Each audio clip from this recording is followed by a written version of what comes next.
Truman Library in Independence, Missouri. We're in western Missouri, or about 20 miles east of Kansas City. So everyone's usually fairly surprised that we're that close to Kansas City. About a 20-minute drive along I-70. And this is Harry Truman's hometown, and this is the location of his presidential library. Now, behind me, I do not have a portrait of Harry Truman. I have a portrait of the First Lady from that time, Bess Wallace Truman. I'm actually in the Bess Wallace Truman conference room at the library inside the building. And I've got a painting of Bess Wallace Truman behind me that was painted by Greta Kempton, the official artist and painter of Harry Truman and Bess Wallace Truman when they were president and first lady. So I always feel like I need to explain that portrait that's hanging behind me in this beautiful setting in the library. We have about 16 million documents here in our presidential library and about 35,000 objects. And in those objects, we have a lot of World War II posters. And those are going to be some of the things I'm going to be sharing with you today. And as I do that, I'm going to be asking for your input. So don't be shy. But when I do come to your school, as I mentioned, I'll probably call on you by state. I will only need one person to speak at a time, because with this technology, it does become quite difficult.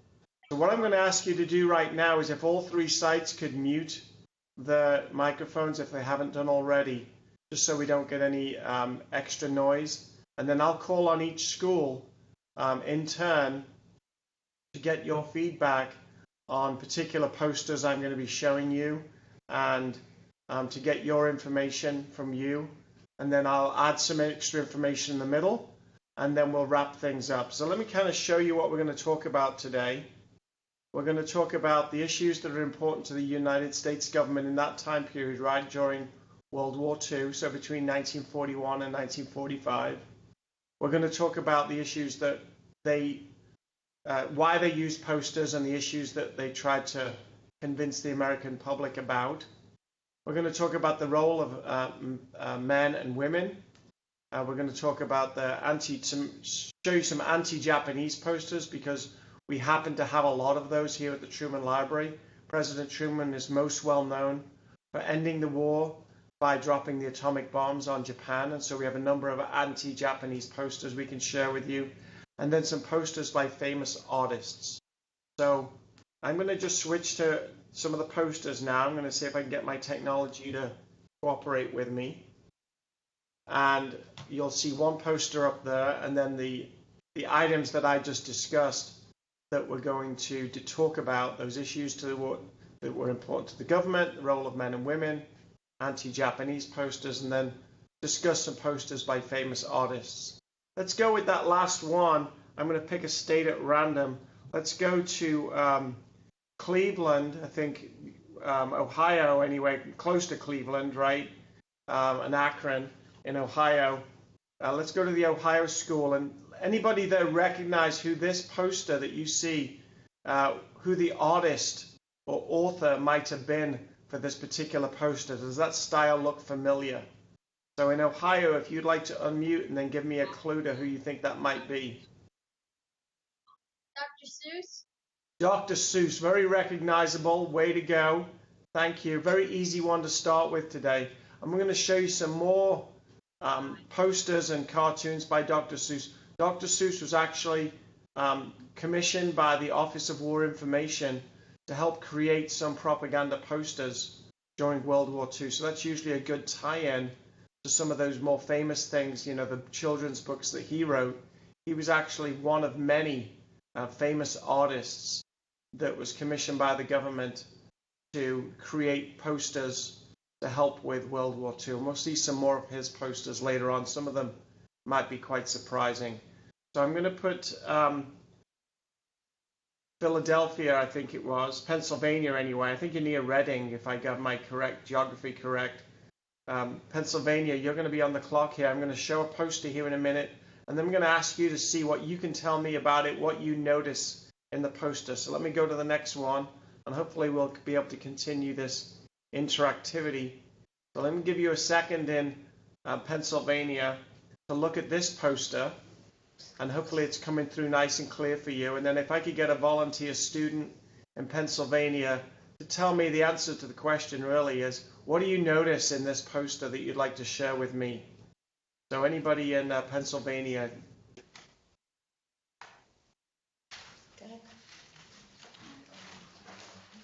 Anything that you notice about this poster? So I notice a big transparent Hitler in the background, in front, like behind some people doing some drinking, so they would have some looser talk because they're intoxicated. Okay, so some looser talk because they may be intoxicated. They got drinks in front of them. You noticed Hitler behind. Anything in particular about Hitler that strikes you as unusual? Any exaggerated features? The ears? The ears, very good. Why might the artist in this particular one have exaggerated the ears? Because he would be able to, I don't know, hear, listen in, I guess. Listen in. Through people. Spies. Right, so you've got the idea of spies and listening, and then you mentioned the two gentlemen and drinking. So somebody else, maybe another student from the same school, will switch locations on the next poster. Another student from the same school. Anything else you notice in this particular poster? Somebody else, jump in. I'm going to share the wealth here. I'll take it. Okay.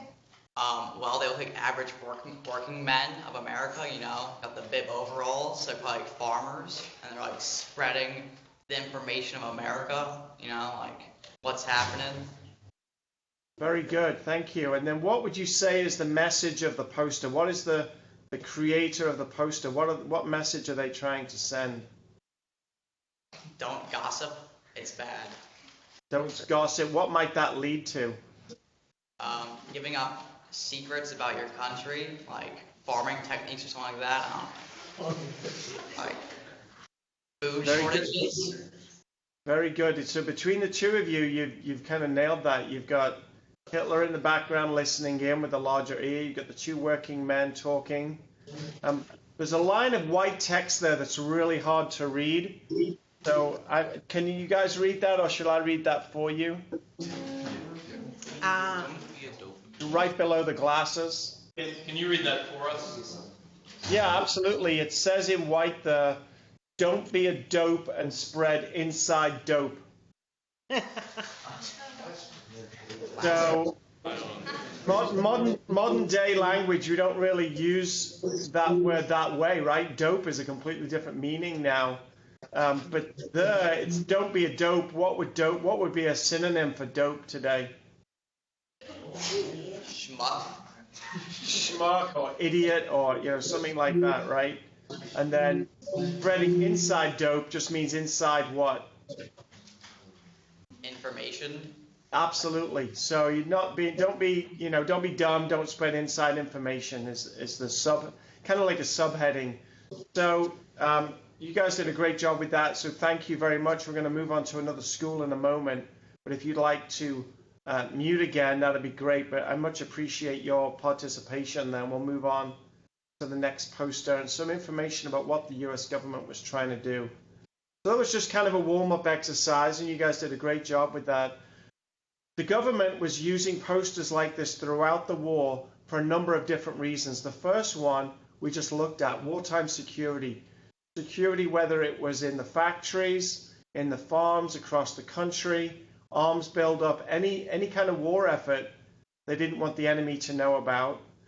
But as you can see there, I've got a list of other reasons on the slide why the U.S. government used posters like this to try and encourage recruitment, to get people involved in the troops, production of supplies, to promote equality, to gather war materials and conservation, to promote patriotism as war effort might be flagging at some point to keep people patriotic, for relief efforts for different groups that needed help, and then just general financing for fundraising and things like that. So they would sell bonds to help fund the war effort.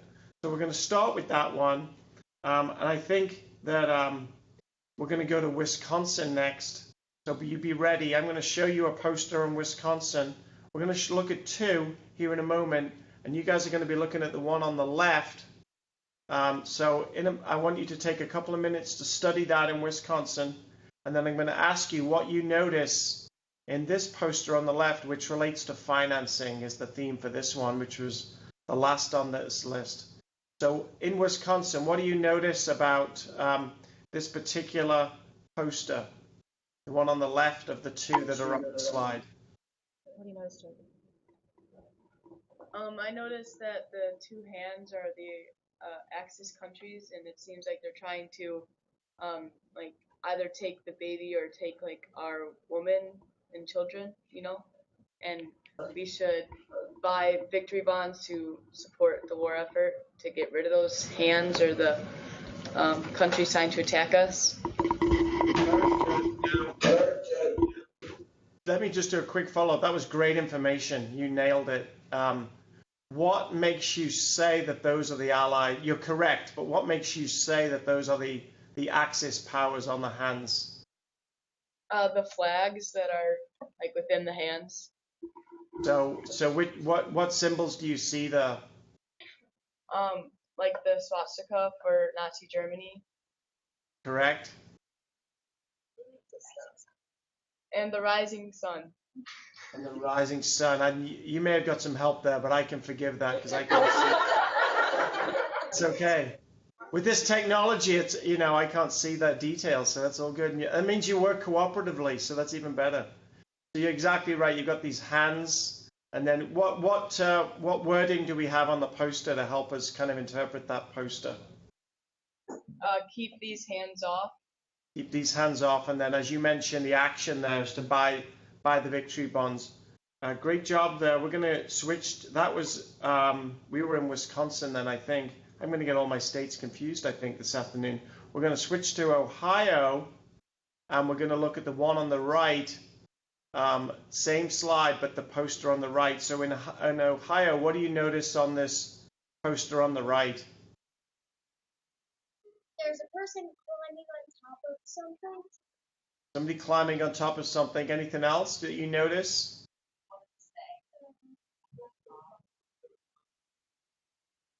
Someone is standing around that corner. Somebody's kind of hiding around the corner. Very good. Anything else? What about the writing? What writing do you see? Can't see the white. It's too blurry.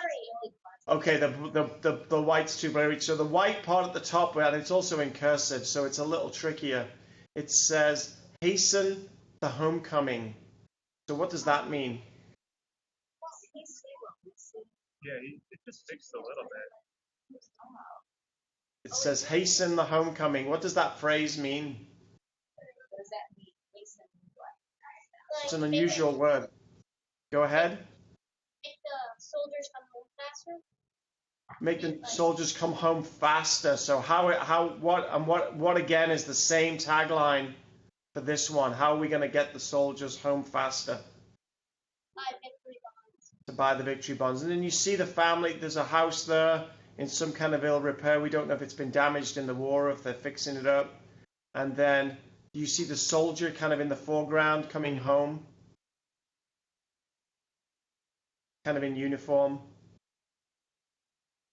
So that's the man coming home, and then you've got the family waiting and people are fixing up the house. So it's trying to get the soldiers home quicker, win the war faster, buy those bonds. So that's kind of the financing one.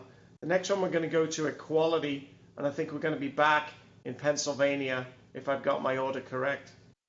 So the students in Pennsylvania, I want you to take both of these at the same time, so I'm challenging you a little bit. So what do you notice on these two posters, either one for the students in Pennsylvania? Well, I see that in the one picture of the guy in the Navy. I'm pretty sure that's it. He's African American, so if we're talking about equality, they're saying that all African Americans could join the war also. Absolutely, very good. And then on the left?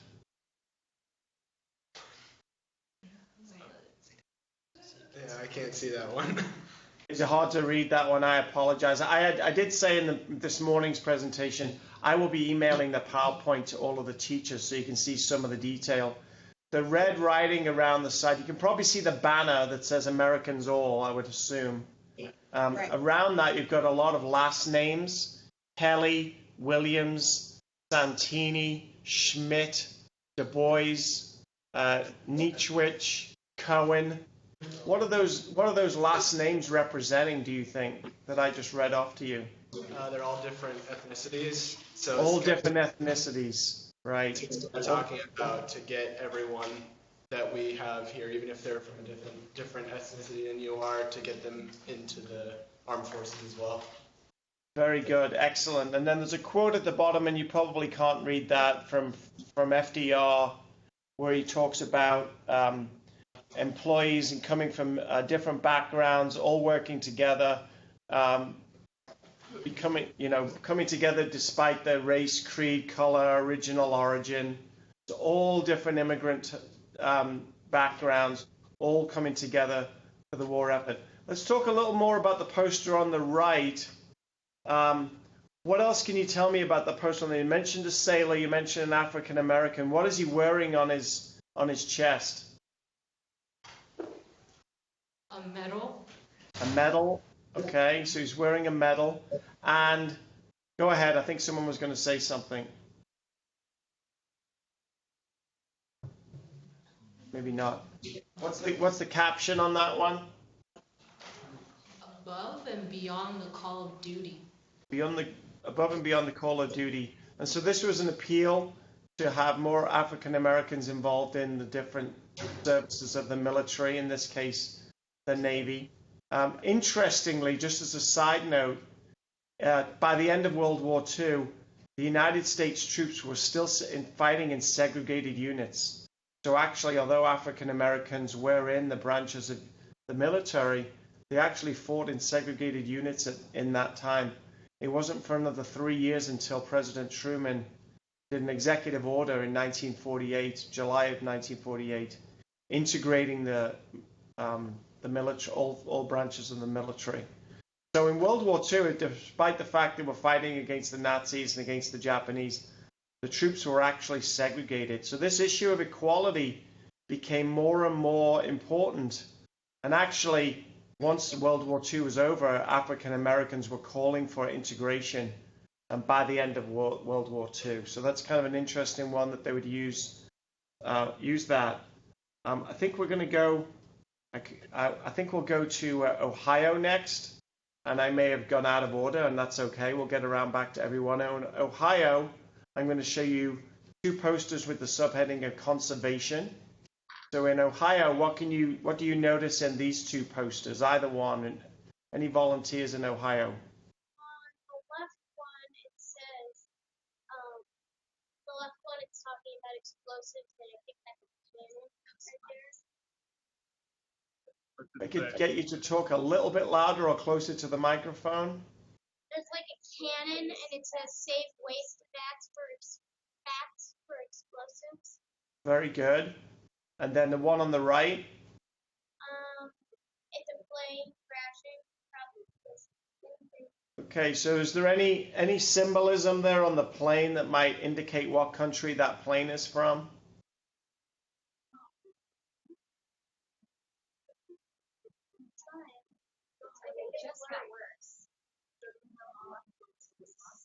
You kind of can see the flag. Might be him. You can't really see it though. Yeah, there's. Off the online right now. We'll see if we can get a clearer picture. Okay. Yeah, there's a cross on there, and that's to represent Germany. Other than using the Nazi symbol, often the cross was used on their military aircraft and tanks to symbolize that country. So that would be a German plane. So the idea there of using the scraps, recycling rubber, metal, rags, everything could be used towards the war effort. You saw the same kind of thing with the fats on the first poster, using fats for explosives. They're wanting housewives. They're appealing to housewives to save all their fats for explosives. Okay, we're going to go to Wisconsin again, I think. I hope I'm right. So help me out with this one. We've got 2 new posters. What do you notice in this one? Oh, Jerry? Come on, come on. Oh, they're so quiet all of a sudden. That's okay.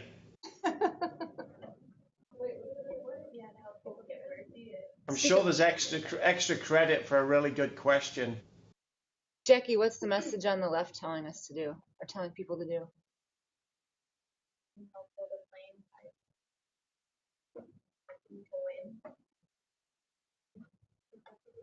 Okay, you can help me build a plane, so.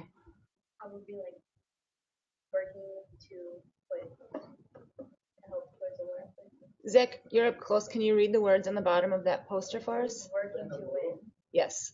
It says you can learn quickly and you will be working to win. So I think it's Emily? to join the workforce.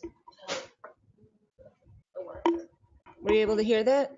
Yeah, you guys did a great job. I appreciate the teacher helping bringing them along. So you're really getting some motivation there. They're really pointing at you with the large uppercase letters. You can help me build a plane, and you can learn quickly, and you will be working to win. So it's 3 times using that word you. So real direct motivation. How about the one on the right? I realize the white label might be difficult to read underneath the photograph, but if you can read that, someone up close, that really gives away most of the message on this one. Can you read it for us? It says the 5 Sullivan brothers missing in action off the Solomons. And then in the red underneath? They did their part. Okay, they did their part. So what's the appeal there?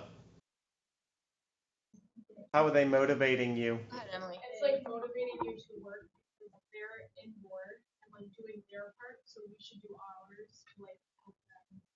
Right, so these Sullivan brothers, the implication is these Southern brothers maybe have given their lives, right? They've gone missing in action. Yes. So they've likely given their lives for the cause, for the war. So they did their part. So this is an interesting one because it doesn't use the word you, but that's directed right at the viewer. What is it wanting the viewer to, what the viewer of the poster, what is it wanting you to do next, do you think? Do your part by working. She said, do your part by working. Do your part by working. And that could become in any number of ways, right? I mean, the motivation there is whatever role you're in, it appeals to everybody, young and old, every ethnicity, every person. They did their part, you do yours, whatever that may be, whether it's working in the factory, joining up, helping mom and dad if you're a child. It appeals to all segments of society to do their part. If all 3 sites could mute, I'm going to give you a little bit more information and then we'll come back to some interaction. I do plan to stop at about 1:45 for questions, and I may well do some interaction before that too, but I want to get through a little bit of information that comes from the Office of Facts and Figures and Office of War Information from the 40s. Thank you all 3 sites for participating so far. You guys are doing a great job. So some of these posters, this information is from an article from the Office of Facts and Figures, which is, really incredibly named federal government office, which makes me laugh, but from 1942. But the title of the particular piece they were using internally was How to Make Posters That Will Help Win the War. So these posters were not accidental. They were a planned, thought out strategy. They looked at what kind of posters worked, what kind of posters didn't. They held competitions. As I mentioned at the beginning, they invited famous artists to participate. And so they talk about in their report that, often you see symbols in posters. We saw the Nazi symbol. We saw the rising sun. Sometimes symbols don't necessarily arouse the correct enthusiasm. They're often misunderstood. People don't quite get the message. And so their idea was that they should use realistic photographs, really direct messages, so there's no ambiguity about what the message is. So next to that, this is one of the most striking posters I've found. It's a photograph So it's not a cartoon, it's not a symbol, it's a photograph. And it's kind of like those old Western posters you see in cowboy towns, right? Wanted for murder. So very simply. And then underneath, what did she do wrong? It says her careless talk cost lives. So she's led to people being killed because she gossiped or she told secrets or whatever it might be. So very direct message. So that was kind of what they were leading to. But those symbolic posters were often very popular, even if they didn't necessarily get their message across. So in recruiting, the government did all kinds of studies. They decided that those, as I mentioned, the photographs, those kinds of things were usually the most effective. The symbolic and humorous ones attracted less attention. They caused confusion. But then when they had competitions, the humorous posters won. I'd like the students and the teachers to think about, advertising today is a little different, but during the Super Bowl, on Monday after the Super Bowl, everybody talks about the humorous commercials, the funniest ones, the ones we remember. Whether those are effective in selling their product, we'd have to look into. But some of those same issues you can apply to these kind of wartime posters. The funny ones, the ones that capture our minds, those may be the ones remember, but do they make us act on what they want us to do? So we're going to show you a few examples of other kinds of posters. This one for recruiting, and you see the American flag and the soldiers in the foreground, and this very symbolic Lady Liberty there. And then when we go forward, it isn't just about joining the military. Maybe it's joining nursing or something to help the Red Cross, that kind of caring approach. I'm going to run through a few of these because I want to get to a couple of key points here. Or whether it's to help with transportation, don't block up the railroad lines, keep out of the way when those factories are supplying the goods to the war front. That war traffic must come first, it says. Now, the United States was not the only country to do posters. The Axis powers had them. Germany used posters, and the Allies used them. I've got an example of a French poster on the left and a British poster on the right to give you some examples. And this one on the right from Great Britain is looking at the various countries of the British Commonwealth and the British Empire, like in Australia and in other countries around the globe, coming together, working together, because this is a global war. There's fighting in the Pacific, there's fighting all over the globe. A couple of other British posters, and one of them, I'm originally from England, and this poster on the right resonates with me. This is about evacuation in the British cities and the English cities, especially the larger cities that were targeted by the Nazis for the planes to drop bombs on in what we call the Blitz. Families were encouraged to send their children away from the cities to live on the countryside, what we called evacuation. And there was a couple of waves of that. And so this one, you see mothers send them out of London and give them a chance of greater safety and health. Now, this was not just London this happened in. It happened in all the major cities in England and Scotland. Mostly the children were sent to the countryside, to farming villages. As a personal experience, both of my parents were 10 years old when war broke out in Europe in 1939, and both of them were evacuated twice from the major city of Liverpool to the Welsh countryside, to Welsh farms, a couple of different times during the war. So these posters were pretty effective. Sometimes families really need to be encouraged to do this. They didn't really want to let the children go. The parents stayed and worked. So in my case, my mother, she was sent to a Welsh farm. Her father was not in the army. He worked on the railroad. We just saw those railroad posters. He was working on the railroad, getting the manufactured ammunition and so forth on the trains and getting them loaded and sent to the front. So the families were encouraged to stay home and keep working while the children were sent out of the city for their protection. Back in the United States, last couple of things before I come back to you, the role of men and women and how they were indicated on these posters. And I think I might go back to some interaction here. So let's go back to Wisconsin, and we're going to ask you to look at these two particular posters of women and how they're portrayed. So tell me in Wisconsin what you notice in these two posters. Guys, talk loud, Aaron. Women who are symbolizing a strong figure, other women, so they would want to join the workforce and support the country. I caught most of that. If maybe the teacher could paraphrase a little bit for me. She's saying that the women that were working on the poster are trying to encourage other women to join the workforce and do their part. Excellent, very good, thank you. And do you recognize the poster on the upper right?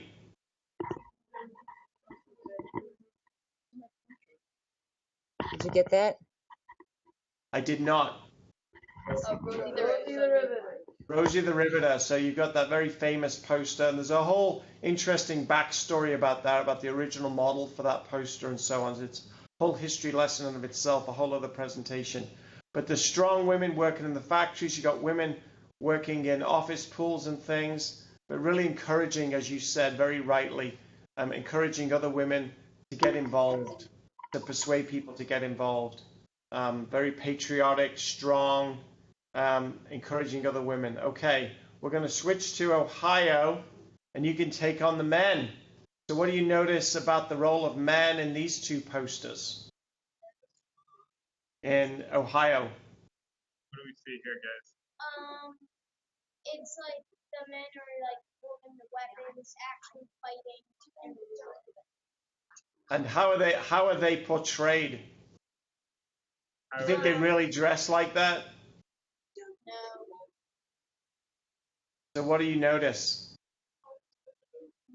Not in their uniforms. A little bit louder. Not in their uniforms. They're not in their uniforms. What else? Lifting a whole bunch. Did I hear the word strong? Yeah, carrying that whole bomb with his bare hands. Carrying the whole bomb with entire hands. Why do they think both of those men are not wearing their shirts? Why do we think they're showing off here? Like, what are they trying to symbolize here with the bare chest? Just They're strong and their muscles, right? Showing these strong men with no shirts on, very masculine. Okay. So that was a kind of deliberate strategy in the terms of the way the gender roles are portrayed. And again, you could compare that to today's kind of advertising, how men and women are depicted. We're going to go to Pennsylvania. I'm very proud of myself. I'm doing well with my states. Pennsylvania. So now we're going to move a little bit into, because anti-Japanese posters. So Pennsylvania, what do you notice in these two posters? Well, on the poster to the left, the American flag has holes in it, and there's black smoke in the background. Okay. What else do you notice? Well, we can't really read the words that it says too well. Okay. Well, we'll take it. If you can squint and close one eye and get real close to the screen, there's a date on there. Do you have a guess of a date that's the same on both posters? Oh, December 7th. December 7th. So this is the easiest question of the day. So you ready? What is that referencing? Pearl Harbor. Pearl Harbor, right. Now, that seems very simplistic to us because we're very familiar now with that, but this was a common message that was used in anti-Japanese posters to always to remember, it says on the second poster, avenge or revenge, to remembering, so invoking Pearl Harbor becomes a common theme in anti-Japanese posters. Okay, so thank you for that. I think we're going to go to Wisconsin next. We're racing through the states here. It's good. So Wisconsin. So here we use some more caricatures and less about Pearl Harbor in December 7th, but more symbolic and the way Japanese people are portrayed. So what do you notice in Wisconsin about these two posters? In the first poster, the Japanese are like depicted as rats, and we're gonna trap them in Alaska. Very good. And so it's rats. And what about the poster on the right?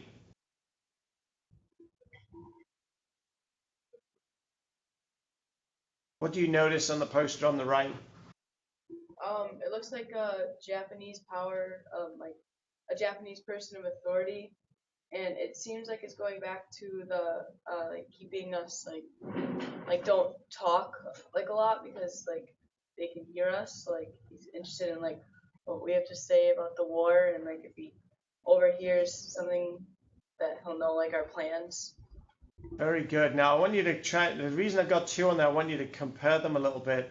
What symbols are the same on both posters? The rising sun. Rising sun. So you've got the rising sun through the window on the right, and then the rising sun on the hat of the mouse. Okay. Look at the facial features. What facial features have been used as a caricature here? Speak louder, Jake. The teeth are kind of defined. You've got the teeth, yeah, kind of prominent. Anything else? Squinty eyes. Kind of squinty eyes. So those are what we call a caricature or stereotype, right? Exaggerated. And we're going to see another example of that here in a moment. You guys did a really good job there. Remind me what state I was in there because I'm losing track. Were we in Wisconsin? Yes. I got it. We're in Wisconsin. So Ohio is up next. We're going to keep rotating. This is working pretty well. You guys are doing a great job. About 5 more minutes, then I'm going to throw it open for questions. I hope all of the classes can stick around long enough for that. Some more anti-Japanese posters. In this case, down on the bottom left. If we're in, we'll be in Ohio again now. So in Ohio, what do you notice? Let's talk about the one in the bottom left first of all. What do you notice about the poster on the bottom left? It says, like, what have you done to help us? What have you done to help us? Excellent. What else do you notice? There's, I think, Hitler and someone from Japan. Hitler and somebody from Japan. Okay. What else do you notice? Anybody else in the class want to help? You're doing a great job. Yeah, there's something at the bottom here. Something at the bottom. Okay, what similarities do you see in the way Japan is depicted from the previous posters? Doesn't it say you? Somebody looking at that says the poster says you staring out. Policeman, maybe? Is it a policeman saying that says you? It says you. It's hard to tell, isn't it, whether it's a policeman or whether it's just a regular person. I'm going to go with regular person right now. It says you. How is the Japanese figure portrayed similar to the other two posters we saw? Here we have the similarities of where they were showing him as a rat with the teeth and the eyes. Yeah, so with the eyes and the teeth. And I just want to cover the last one, the upper right. Sometimes, usually when these posters tend to focus on Germany and Japan, I did want to give you an example of one that includes the third Axis power, which is Italy and Mussolini. And so that poster where those enemy ears are listening, we have Mussolini up there in the top left of that particular poster. So I just wanted to make sure we didn't miss that. Come to some. Go ahead. I think I had a comment. Thank you, sir. We actually are going to be out of school in less than a minute, so we just want to say thank you. Well, if you have any, very good. Well, thank you. If you have a quick question, you can throw it out right now. I don't think so. Thank you. Need to go. Okay, we're gonna stop there. I'm gonna put it back to the camera because I'm cognizant. I want to get questions. So, who do we still? Let's go back to Pennsylvania and see if you have any questions for me. Okay. Which part of the population was affected most by the posters? Was it like young adults or middle-aged men? I think that's a really good question. I'm not sure that any particular analysis is done in that, but I think, as you can see, the different posters were appealing to different people. So, you know, the posters that are appealing to women are aimed at women. The posters appealing to men, appealing to men. I think for the most part, they were all effective, but I think the studies they did through the Office of War Information found that, as I mentioned before, even though in competitions the humorous posters were liked, they weren't as effective, whereas the serious, like the Sullivan poster where there's the 5 missing brothers, or the single photograph of the female that's been responsible for lives being lost, those very direct, realistic ones, those types of posters were the most effective. What is less known is which segments of the population were the most affected by them. So I know that's not a complete answer, but that's history. Sometimes we don't know all of those answers. But certainly the types of posters, we know which are most effective. What's less known is which segments of population they affected the most. Great question, though. Who do we have left with us? Do we still have Wisconsin? Yes, we're here. So would you like to ask a question, please? Anyone have any questions? Jake, when did these appear in the war? Was it like just as the war started, they were already like commissioned? Yeah, like, but so that's a really good question. Most of them started in 1942. So, you know, the United States comes in after December 7th.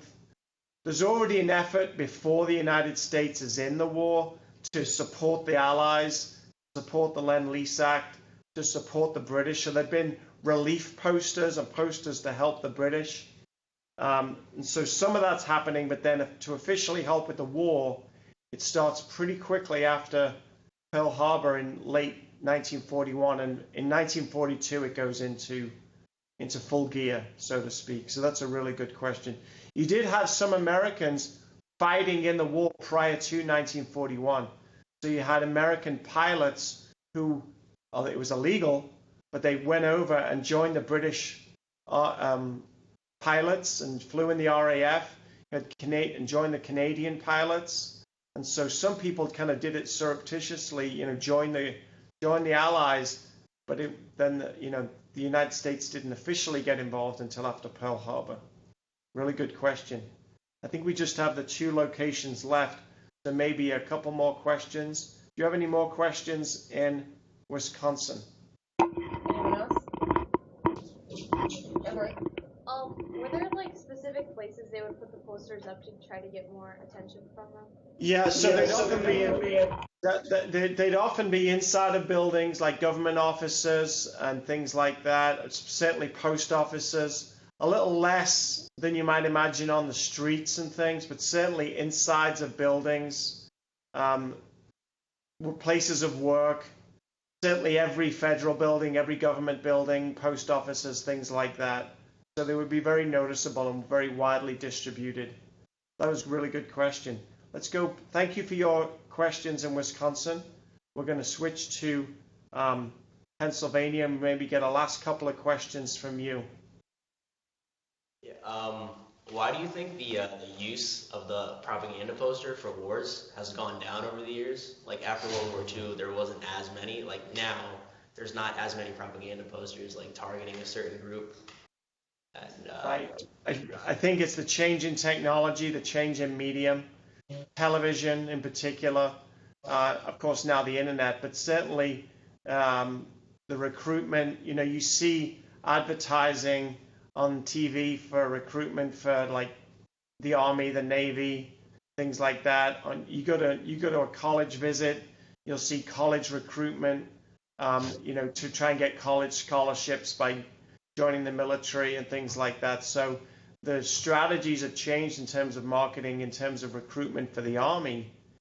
So certainly the medium, you can do a lot more with video than you can with a still poster, right? So I think that just the change in technology, television was very limited in the 1940s. In fact, President Truman in 1948 was the first president to have a television in the Oval Office. So that shows you what a rudimentary technology that was. It had a $100 television set that's about 4 inches across. The television was not in everybody's home in the 40s. Of course, today everyone has multiple televisions. So I think it's the medium. The change in technology has changed marketing and promoting of that kind of effort. So, you know, if you get a particular conflict since then, like Korea, certainly Vietnam, certainly the Gulf War, you see a lot more messages on television than you would on posters. So good question though in terms of the marketing and promotion. But still, even though they're a different medium, they're a great thing to contrast. You could contrast, you know, the recruitment of college students through, you see lots of brochures and flyers, as well as television advertising for that kind of recruitment. Any last question there from Pennsylvania? Were there a lot of propaganda posters in, say, some of the other American wars further back, such as the Civil War? I'm glad you brought that up. Less so in the Civil War, but the one that really stands out and really started the trend in, so to speak, was the First World War. There's a lot of First World War posters out there, not just from the United States, from all the countries involved. There's German World War I posters, there's British World War I posters, and there's certainly plenty of American World War I posters. So there's a very famous American World War I poster where the Germans are portrayed like King Kong, and King Kong has kind of the German helmet on his head, and he's called a brute, and he's got his arms out wide. So that one you can probably find with a very quick Google search, a Google image search, to see the kind of imagery that was used in World War I is really where it exploded. So you think of the printing press and the use of color in printing, that really exploded during that period in World War I and was used quite significantly then. Much less so than, much more so, I should say, much more so than anything in the 19th century. 19th century tended to be more hand-drawn, political cartoon kind of things, black and white, less widely distributed. Interestingly, in this area where we are in Missouri, close to the Kansas border, there's a famous artist, George Caleb Bingham, who has a famous propaganda piece of art relating to the fight between Missouri and Kansas. And he did reprints of his painting that was used as kind of a way to show what these bad Kansans were doing to the Missourians through their Order Number 11. So going back to pre-Civil War, you had reproduction of artwork, not necessarily poster. I mean, the original painting for that is in Columbia, Missouri, and it's about 20 feet wide. But they did reproductions of his painting, which people then distributed in a very different way. But that kind of gets to that similar kind of method of artwork being used to convince people of their message. So that's about as close as you come, but it's a very different medium. You don't have the graphic artist. It's much more the artist doing their works. I will say on one last thing on artists, I mentioned Dr. Seuss. Norman Rockwell was involved in creating propaganda posters for World War II. So that would be kind of a neat project to look at some of the famous artists that were brought in by the government to help promote the war effort. So Rockwell was brought in to look at FDR's Four Freedoms during World War II. And as I mentioned, Dr. Seuss was also brought in, amongst many, many others as well. So great questions. Any final question or comment from you guys in Pennsylvania? No, thank you for answering our questions. You're very welcome. I really appreciate your input. And any final comments or thoughts from Wisconsin? No, but thank you. Thank you. Thanks to all of you for participating in that.